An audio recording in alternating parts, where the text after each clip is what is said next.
ओम गणेशाय नमः। आज सोमवार के दिन मैं आप सभी को श्री शिव जी का विशेष महात्म्य सुनाने जा रही हूँ। इस महात्म्य को जो भी भक्त श्रद्धा पूर्वक सुनेगा उसकी सारी मनोरथ भगवान शिव अवश्य पूरी करेंगे। सभी प्रेम से बोलिए उमापति शंकर भगवान की जय। एक समय की बात है, त्रिपुरारी भुजंगधारी श्री काशीपति महादेव जगत माता पार्वती के साथ प्रसन्न रूप में विराजमान थे। जगत माता ने उनसे अनुरोध किया, भगवान कोई कथा कहिए। इस पर भगवान भूत भावन किंचित मुस्कुराए और बोले, हे पार्वती सुनिए, पूर्व समय में कुसमांड नामक एक ऋषि का पुत्र मंडप नाम से विख्यात था। वह बाल्यकाल में ही कुसंगति के कारण पाप कर्म में लीन हो गया था। अतः उसकी निंदित कथाओं को सुनकर उसके पिता, माता, भाई आदि सभी संबंधियों ने भी उसको अपने से अलग कर दिया। वह पूर्व जन्म के कर्मों के कारण किसी का कहना नहीं मान रहा था। उसकी आदतें यहाँ तक खराब हो गई कि वह साधु महात्मा, सत्पुरुषों एवं देवी देवताओं तक की निंदा करने लगा। युवा होने पर वह दूसरी स्त्रियों के प्रेम में फंस गया। प्रेम के बस में होकर वह औरों के द्रव्य आदि की चोरी में लीन हो गया। उसके दो घनिष्ठ मित्र थे, एक था नापित, दूसरा का नाम था पटहारा। इन तीनों ने मिलकर विचार किया कि किसी धनी के घर चोरी करके अधिक धन प्राप्त किया जाए। अतः तीनों ने मिलकर राजा के यहाँ चोरी की। इस चोरी के कारण बहुत सा धन हाथ लग गया। सारा धन मंडप के पास था। दोनों मित्रों के मांगने पर भी उसने उन दोनों का हिस्सा नहीं दिया। इस धन को वह एक वेश्या के यहाँ ले गया। वेश्या के यहाँ वह प्रेम लीला करने लगा। इस बीच उसको प्यास लगी। पलंग के नीचे रखी गिलास उसने खाली कर दी, मगर उसका स्वाद कुछ दूसरा ही था। इसमें क्या था? उसने वेश्या से पूछा। इसमें मंदिरा था। वेश्या ने बताया। मंडप को इससे बड़ा दुख हुआ। मदिरा पान करके उसने महापाप किया है, यह सोचकर वह बड़ा दुख करने लगा। पर वेश्या बराबर मदिरा का गुणगान करती गई। उसने मंडप को फुसलाकर और मदिरा पिला दी तथा उसका सारा धन लेकर उसे बाहर निकाल दिया। होश में आने पर मंडप बड़ा विलाप करने लगा। पश्चाताप करता हुआ वह अपने मित्रों के पास आया और अपनी सारी आप बीती सुना दी। उन मित्रों ने कहा, हे मित्र, तुमने मदिरा पान करके बड़ा पाप किया है। अब तुम इसका प्रायश्चित करो। मुझे प्रायश्चित का उपाय बताओ। बिना प्रायश्चित के सुरापान का दोष नहीं मिटेगा। अतः उस वेश्या के स्वर्ण प्राप्त कर दान करो। यदि तुम ऐसा नहीं करोगे तो हम लोग तुम्हारी बड़ी निंदा करेंगे। यह सुनकर मंडप बड़ा दुखी हुआ। वह वेश्या के पास आया और वेश्या से अपना सारा दुखड़ा सुनाया। उसने वेश्या से स्वर्ण की मांग की। इस पर वेश्या बड़ी बिगड़ी और बोली, तुमने जो धन दिया है अब उसकी मांग मत करो। वेश्याएं कभी मिला हुआ धन वापस नहीं करती। क्या तुमको इस साधारण नियम का भी ज्ञान नहीं है? इस पर मंडप गिड़गिड़ाने लगा, पर वेश्या के हृदय पर इसका जरा भी असर न हुआ। उसने अनान्या वेश्याओं को बुला लिया। सब मिलकर उसकी भर्त्सना करने लगी। कई ने तो उसको धमकी भी दे दी। हे पार्वती, इस प्रकार मंडप बहुत अपमानित होकर वहां से निकाल दिया गया। मंडप विलाप करता हुआ अपने पिता के घर की ओर चला। इसके दोनों मित्र पीछे लग गए थे। जब मंडप पिता के सामने आया तो दोनों मित्रों ने उसका हाथ पकड़ लिया और बोले, मंडप, हम लोगों ने मिलकर राजा के यहाँ चोरी की है। पर तुमने हम लोगों का अंश नहीं दिया है। तुम हम लोगों का अंश दे दो। यह बात सुनकर कुसुमांड मुनि बहुत दुखी हुए और बोले, इस अधम से तुम लोगों की मित्र कैसे हो गई? मंडप के मित्रों ने कहा, हे मुने, इसे भाभी ही समझिए, पर न्याय की बात तो यह है कि आपका पुत्र हमारा अंश नहीं दे रहा है। यह सारा धन लेकर वेश्या के यहाँ चला गया। उसने सारा धन ले लिया। वह वेश्या वाद विवाद में बड़ी चतुर है। वह धन वापस नहीं करेगी, अतः हमारा धन दिलवाइए, अन्यथा हम राज दरबार में गुहार करेंगे। इस पर कुसुमांड मुनि ने अपने पुत्र का हाथ पकड़ लिया। मुनि ने कहा, चलो मैं स्वयं राजा के पास चलता हूँ। न्यायप्रिय और धर्मात्मा राजा के दंड देने से पाप का नाश हो जाता है। पाप का प्रायश्चित न करने पर नरक यातना भुगतनी पड़ती है। इस पर मंडप के मित्रों ने कहा, हे मुने, आप अपने पुत्र को हमारे हवाले कर दे। राज दरबार में आपका जाना ठीक नहीं है। हम लोग इससे निपट लेंगे। इस पर मुनि श्रेष्ठ ने कहा, हे अधम पुत्रों, तुम इस लोगों के साथ जाकर राजदंड भोगकर प्रायश्चित करो। तुमने जो किया है बहुत बुरा किया है। आज से तुम मेरे पुत्र नहीं हो और मैं भी तुम्हारा कोई नहीं। जब तक तुम प्रायश्चित करके नहीं आओगे, मैं तुम्हारा मुख नहीं देख सकता। मंडप के मित्र मंडप को अपने साथ ले गए। दूर एक घने जंगल में ले जाकर पहले तो खूब भर्त्सना की, फिर बाद में उसको पीटना शुरू कर दिया। बेहद पीटने के कारण मंडप बेहोश होकर गिर पड़ा। उसके मित्रों ने समझाया कि वह मर गया, अतः उसको मरा हुआ जानकर उसके मित्रगण उसे वहीं छोड़कर चले गए। कुछ देर बाद मंडप को चेत आया तो वह विलाप करता हुआ एक और चल पड़ा। उसके दोनों मित्र एक मंदिर में रात भर भूखे प्यासे टिके रहे और प्रायश्चित करते रहे। प्रातः वो दोनों उसे देखने के लिए गए कि उसके शरीर की अब क्या गति हुई है। वह मंडप को ना पा उन दोनों को बड़ा आश्चर्य हुआ। फिर तो वो समझ गए कि मंडप मरा नहीं है, वह जीवित है और कहीं चला गया है। उस दिन शिव महात्म्य को जानने वाले लोग पंचक्रोशात्मक लिंग की प्रदक्षिणा कर रहे थे। मंडप भी उन लोगों के साथ हो गया। यात्रीगण कर्ममेश्वर के समीप रहे। मंडप ने भी वहां रहकर सारी रात जागरण किया। सब यात्रियों ने उसको साधु मान लिया और इस बात को भी वे मान गए कि वह परम शिव कुसुमांड का पुत्र मंडप है। मंडप शिव व्रतधारी परम शिव साधु के रूप में मान लिया गया। मंडप ने शंकर प्रतिमा के समक्ष नृत्य और भजन प्रारंभ किया।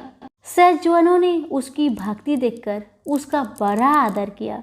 मंडप भी सत्संग से परम भक्ति भाव वाला हो गया। अब उसको ज्ञान हो गया कि शिव भक्ति के प्रताप से ही उसका इतना आदर हो रहा है। वह सबका प्रिय हो गया है। साथ ही भोजन, धन, धान्य, श्रद्धा भी मिल रही है। मंडप चंडिका देवी के मंदिर में आया। वहां काशी के धर्म के सज्जनों द्वारा भीम चंडी की पूजा हो रही थी। मंडप का वहां बड़ा आदर किया गया। रात्रि में मंडप ने क्षेत्र महात्म्य कहा और सुना। इसके बाद शिव भक्तों और विष्णु भक्तों ने मिलकर कीर्तन किया।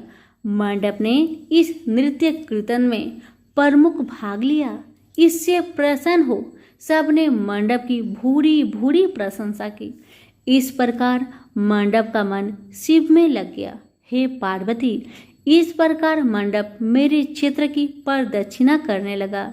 ब्रह्म हत्या, सूरापान और चौड़े कर्म आदि सभी पापों से छुटकारा पाने के लिए मेरी स्तुति करने लगा। इस प्रकार की आराधना से वह सारे पापों से मुक्त हो गया। देहली विनायक में आकर मंडप जिह्वा की लोतुपता से मुक्त होकर केवल शिव शिव का उच्चारण करने लगा। उसकी इस साधना और भक्ति भाव को देखकर सर्वत्र उसका बड़ा आदर और मान सम्मान होने लगा। हे पार्वती, मंडप ने अन्न जल सब त्याग दिया और बार बार विलाप कर कहने लगा कि ब्राह्मण शरीरधारी होकर भी मैंने स्वर्ण की चोरी की, साध्वी माता को ठगा, वैश्यागमन सूरा पान किया, ब्राह्मण शब्द का हनन किया।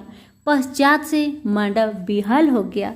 हे देवी, मंडप के मन में यह विचार आया कि मेरे क्षेत्र की प्रदक्षिणा करने से वह सारे पापों से मुक्त हो गया, अतः वह काशी काशी शिव शंकर शिव की रट लगाकर अपने पापों का प्रायश्चित करता हुआ मेरे क्षेत्र की परिक्रमा करने लगा।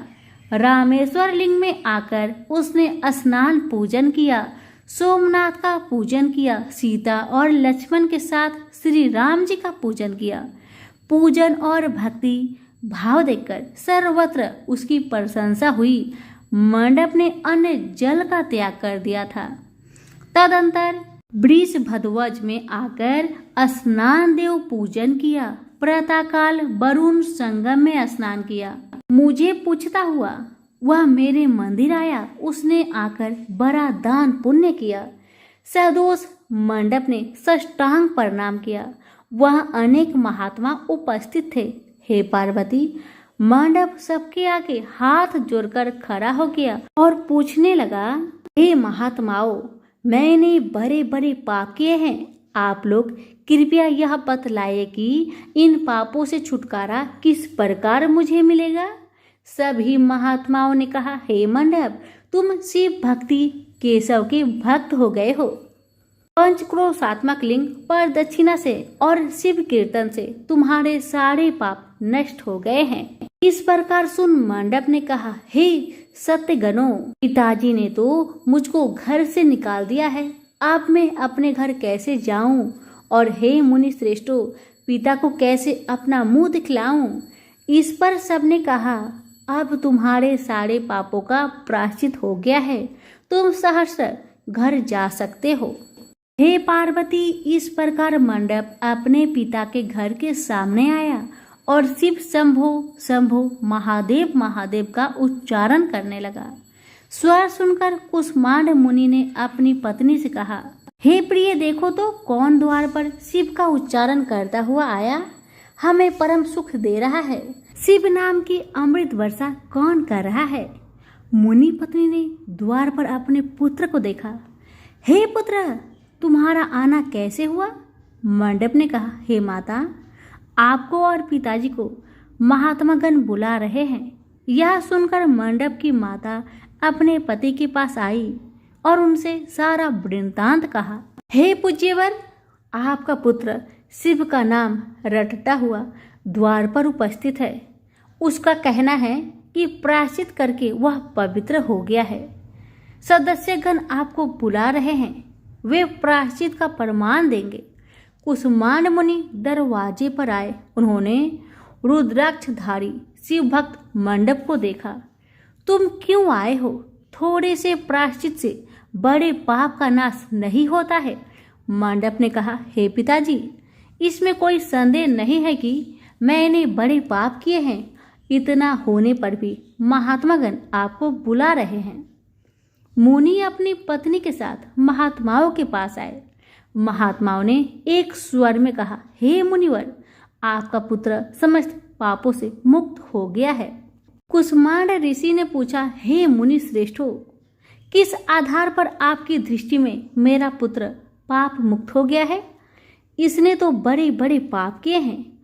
महात्माओं ने कहा, हे मुने, इस मुक्ति मंडप के स्वामी श्री भगवान विष्णु हैं, वही इसका उत्तर देंगे। महात्माओं ने विष्णु भगवान की स्तुति की। इस पर आकाशवाणी हुई, हे स्तुति करने वाले महात्माओं, यह महापापी मंडप जो कुष्मांड मुनि का पुत्र है, अब अपने पापों से मुक्त हो शुद्ध हो गया है। यह साधु संतों के साथ शिव शंकर के क्षेत्र की परिक्रमा कर चुका है। अब कुष्मांड मुनि इसे ग्रहण कर सकते हैं। इस प्रकार हे पार्वती, मंडप को कुष्मांड मुनि आदर पूर्वक अपने घर पर ले गए। इस कथा को सुनकर माता पार्वती परम प्रसन्न हुई और बोली, प्रभु आपने यह महत्वपूर्ण कथा कही, इससे कलयुग में प्राणियों का बड़ा भला होगा। कृपा कर इस पर कुछ और प्रकाश डाले। इस पर शिवजी बोले, हे पार्वती अब तुम भैरव जी की कथा सुनो। इस पर भैरव जी प्रकट हुए और बोले, त्रेता युग में समदर्शी सांडिल्य नाम का एक ब्राह्मण था। वह महापंडित था। उसकी पुत्री का नाम विशालाक्षी था। वह सुंदरी थी। बाल्यकाल में ही उसके पिता ने उसका विवाह कर दिया। विवाह के बाद वह अपने पिता के घर पर रहती। वह युवा हो गई। युवा अवस्था होने पर भी उसका पति न आया, अतः सांडिल्य ब्राह्मण की कन्या पाप रता हो गई। इस कन्या ने काशी में बड़े बड़े पाप किए। सुंदरी होने के कारण दूर दूर के युवक उसके पास आने जाने लगे। वह बड़ी पापिनी हो गई। एक समय बड़े बड़े पापों को नष्ट करने वाली पंच क्रोशी यात्रा के यात्रीगण को देखकर वह विचारने लगी कि इन लोगों को पाप रत किया जाए। उस रात यात्रीगण दुर्गा कुंड पर रुके थे। विशालाक्षी धन के लोभ से वहां गई। वहां भजन कीर्तन का स्वांग रचाया। यात्री उसका भक्ति भाव देखकर प्रसन्न हुए और उसे वैष्णवी समझ बड़ा दान पुण्य किए। इस लोभ के कारण वैश्या विशालाक्षी यात्रियों के साथ हो गई। कर्ममेश्वर दहलीज रामेश्वर में उसने निवास किया और वरुण संगम में स्नान किया। यात्रियों द्वारा उसने काशी महात्म्य कथा भी श्रवण की। इस सत्संग समागम से विशालाक्षी की आंखें खुल गई। उसने अपने पर बड़ा पश्चाताप किया। यात्रियों को उसने सारा धन लौटा दिया और पाप से अलग होने का निर्णय कर लिया। उसने महात्माओं से पूछा, हे देवताओं, मैं बड़ी पापनी हूँ, कृपा मेरी मुक्त का उपाय कहिए। इस पर महात्माओं ने कहा, हे देवी, तुम धन्य हो, तुमको पापों से भय नहीं करना चाहिए। तुमने काशी क्षेत्र की प्रदक्षिणा की है, अब तुम हमारे साथ प्रदक्षिणा जारी रखो। विशालाक्षी ने उपयुक्त वचनों पर विश्वास किया। वह महात्माओं के साथ हो गई। 5वें दिन सभी यात्री वृषभ खंड में रहे। वह भी उन्हीं के साथ रही। सभी ने वरुणा संगम में स्नान किया और आदि केशव का पूजन किया। विशालाक्षी मुक्ति मंडप में आई। उसने बड़े भक्ति भाव से शिव शंकर की पूजा की। इस प्रकार विशालाक्षी सभी पापों से मुक्त हो गई। उसके पिता सांडिल्य ने बड़े आदर के साथ उसे अपने घर में स्थान दिया। वह इस प्रकार पवित्र हो गई। भैरव जी बोले, हे पार्वती, यह काशी क्षेत्र का महात्म्य है। इसे पढ़ने सुनने से सबका कल्याण होता है। तो सभी प्रेम से बोलिए, उमापति शंकर भगवान की जय हो, लक्ष्मी नारायण की जय हो, भैरव जी की जय हो। अगर आपको कथा अच्छी लगी हो तो वीडियो को लाइक करके दूसरों को शेयर करना ना भूलें।